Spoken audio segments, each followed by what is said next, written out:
driving. Some of us like it, some of us hate it. I'd like to consider myself one of those people that thoroughly enjoy driving.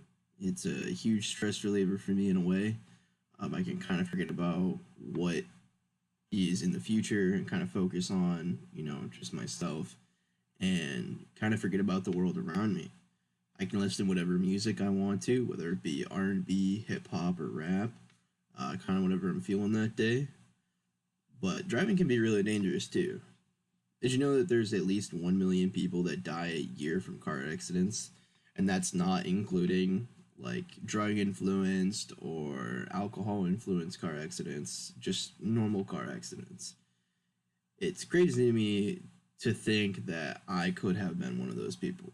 This is my story. It was an overcast day in the middle of May. It is the perfect way to describe a rainy spring day in North Carolina. Carolina Rebellion was in town, so for anyone that lives in the Concord or Harrisburg area, you can imagine that the traffic was absolutely nuts. I was running a little late for work, so my patience was not where it usually is. On my way to work, I get stuck behind this red moped. For those that don't know, mopeds, their speed usually caps out at about 35 miles an hour. And you can imagine being late to work and somebody that is driving 10 miles under the speed limit is the most annoying thing possible.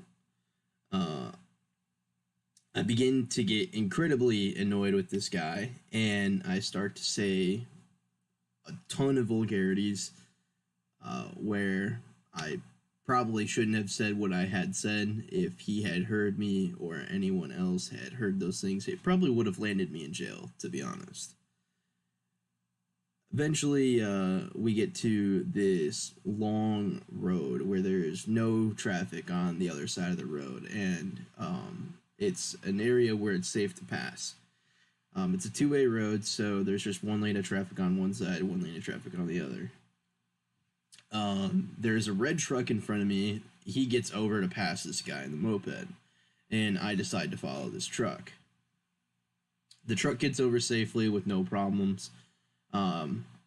Me following him, I eventually, unfortunately, I come across that there's a car coming from the opposite side around the corner.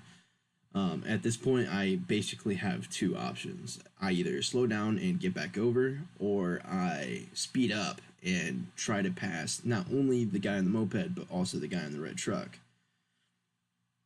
I speed up to about 70 miles an hour, and I get so close to the oncoming car that I could like physically describe this girl that was in the car.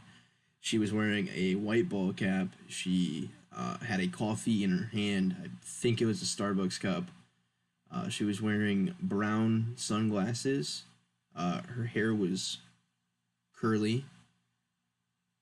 At this point, I could like literally feel like my life slipping before me. I felt very lightheaded, very dizzy, kind of sick to my stomach at the same time.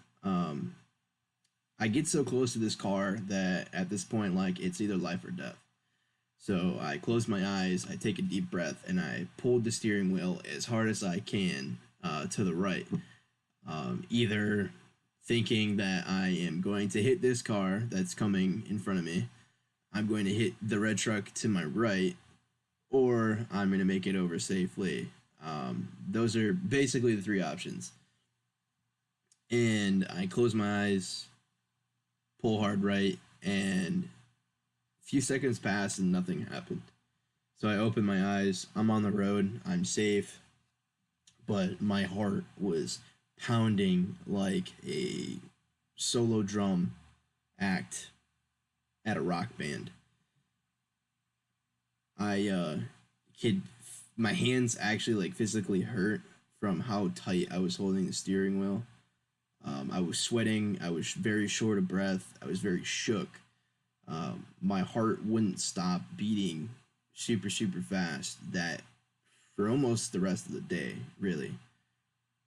I eventually ended up making it to work, obviously, because I didn't die in this car accident. When I had gotten to work, I went up to the front of the store where my department is located, and my supervisor could clearly tell I was like shook about something and that I wasn't my normal self. She asked, Zach, are you like doing okay? Like, you kind of look like really pale. Like, are you feeling all right? And I was like, I kind of smirked and I smiled and I said, wow, do I have a story to tell you?